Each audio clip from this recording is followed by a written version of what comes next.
Friends, मैं हूँ आरती भाटिया और हम बात कर रहे हैं कार्मिक लेसन नंबर्स की। कार्मिक लेसन नंबर वो नंबर्स हैं जो आपका लाइफ पर्पस है कि इस लाइफ में आप कौन से लेसन सीखने आए हैं, उसके बारे में बात करते हैं। और साथ ही साथ मैं आपको बताऊंगी कि जो भी नंबर आपकी बर्थ डेट में नहीं है और आपके नेम में नहीं है, तो वो आपका कार्मिक लेसन है।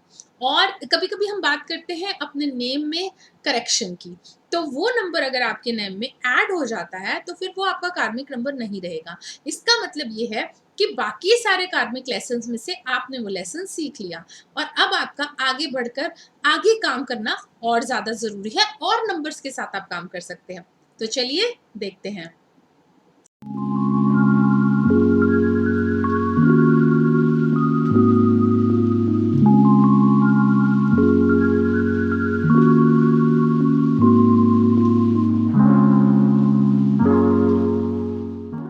फ्रेंड्स, आगे बढ़ने से पहले मैं रिक्वेस्ट ज़रूर करूंगी आपको कि आप प्लीज़ मेरे वीडियोस को लाइक शेयर एंड सब्सक्राइब ज़रूर कीजिएगा और साथ ही साथ कमेंट कीजिएगा अगर ये जर्नल रीडिंग आपके साथ मैच करती है।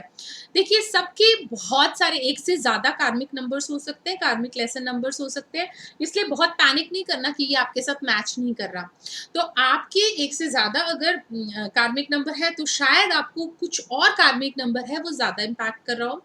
कुछ लेसन्स आप अब तक लाइफ में सीख चुके हो तो फिर वो लेसन्स आपको लगेगा कि ये आपका नहीं है, इसलिए बिल्कुल भी पैनिक नहीं करना। आप सुनिए, समझिए और आगे लोगों पर अप्लाई कीजिए जो अपने आसपास है। फिर आपको समझ में आएगा कि बहुत सारी चीजें हैं जो जनरल होकर भी बहुत पर्टिकुलरली आंसर्स दे रही हैं। तो चलिए बात करते हैं लेसन नंबर 8 की, कार्मिक लेसन नंबर 8। ये नंबर अगर आपका मिसिंग है तो ये नंबर सबसे ज्यादा मटेरियल का नंबर है। तो फाइनेंसेस में एक स्टेबिलिटी नहीं है। जो कहते हैं ना कि born with a silver spoon नहीं है। आपको मेहनत करके सब अचीव करना है, हार्ड वर्क से सब अचीव करना है और उस हार्ड वर्क का काम जो है वो कहीं ना कहीं सर्विस में लगाना है। बहुत सारे बड़े बड़े लोगों का जो नंबर है वो 8 होता है। इसका मतलब है कि वो भी बहुत हार्ड वर्किंग होते हैं, पर कभी कभी बिल्कुल जीरो से स्टार्ट करते हैं। अगर आपका मिसिंग है तो जरूरी नहीं है कि आपको जीरो से स्टार्ट करना है, पर आपकी हम्बलनेस में कमी हो सकती है, आपके हार्ड वर्क में कमी हो सकती है। तो आपको ये सीखना है कि जो भी मिलेगा सिर्फ हार्ड वर्क से मिलेगा। It is the only key to success. एक बार मेरे फादर ने मुझे बोला था कि hard work is the key to success. मैं उनसे बात कर रही थी तो मैंने कहा कि hard work is the key to success. ये बिल्कुल सही बात है। तब उन्होंने मुझे बोला कि आप, तुम्हारे लिए hard work is the only key to success. तो मेरे पास तो और कोई चाबियां भी नहीं है, इट इज द ओनली की। तो हो सकता है कि मुझ में बहुत ज़्यादा लक ना हो, बहुत ज़्यादा चीज़ें मेरी फेवर ना कर रही हों, बहुत ज़्यादा चीज़ें मेरे पास अपने आप से ना आती हों, पर मेरे पास एक क्वालिटी है जो उन्होंने मेरे में इनकलकेट की कि I can do hard work as much as I can. मतलब मैं सुबह से लेकर रात तक काम कर सकती हूँ हंसते हंसते, बिना किसी ये शो करे कि मैं बहुत थकी हुई हूँ या मुझे बहुत ज़्यादा भूख लग रही है या मुझे अब नहीं काम करना। नहीं, ये हार्ड वर्क की जो नेचर है ये आपको बहुत आगे तक लेकर जाएगी। इस बात को आप गांठ मान लो, क्योंकि 8 नंबर मिसिंग है तो फाइनेंसेस आएंगे हार्ड वर्क से, फाइनेंसेस आएंगे रेगुलर वर्क से, कंसिस्टेंट परसिस्टेंट एफर्ट से। और ये कहीं ना कहीं सर्विस टू ह्यूमैनिटी करना ही पड़ेगा। अगर आप एक न्यू तरह का एक मोबाइल बना रहे हैं तो वो भी सर्विस टू ह्यूमैनिटी है। अगर आप कोई कुकिंग कर रहे हैं और उसे बहुत स्प्रेड करना चाहते हैं, वो भी सर्विस टू ह्यूमैनिटी है। कोई दवाई बनाते हैं तो वो भी सर्विस टू ह्यूमैनिटी है। ऐसे ही हम लोग हील कर रहे हैं तो वो सर्विस टू ह्यूमैनिटी है। अगर किसी को बता रहे हैं कि ये चीज है, ये काम है, तो वो भी सर्विस टू ह्यूमैनिटी। तो अगर हम सर्विस नहीं करेंगे, अगर हम ह्यूमैनिटी को बीच में नहीं डालेंगे, हालांकि नंबर 9 बहुत ह्यूमैनिटेरियन नंबर है, पर नंबर 8 के लिए सर्विस वर्ड जरूरी है।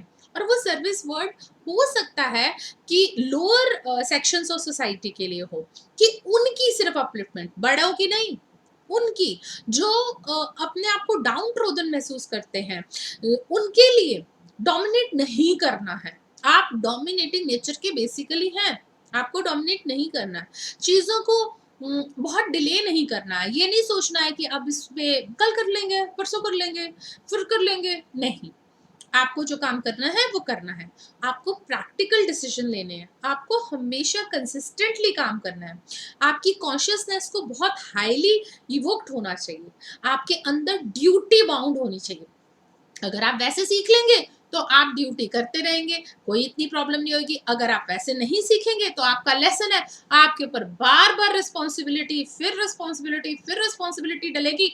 आपको अपने आप ही सीखना पड़ेगा कि you need to be duty bound. तो ये बहुत सिंपल चीज़ें हैं, बार-बार रिपीट हो रही हैं अगर आपकी लाइफ में, तो वो आपके लेसन्स हैं। वो तब तक नहीं आएँगे जब तक आप उसे सीख नहीं लेते, जब तक आप उसके साथ कंफर्टेबल नहीं हो जाते, जब तक आप उसके साथ पैशनेट होकर काम नहीं करते।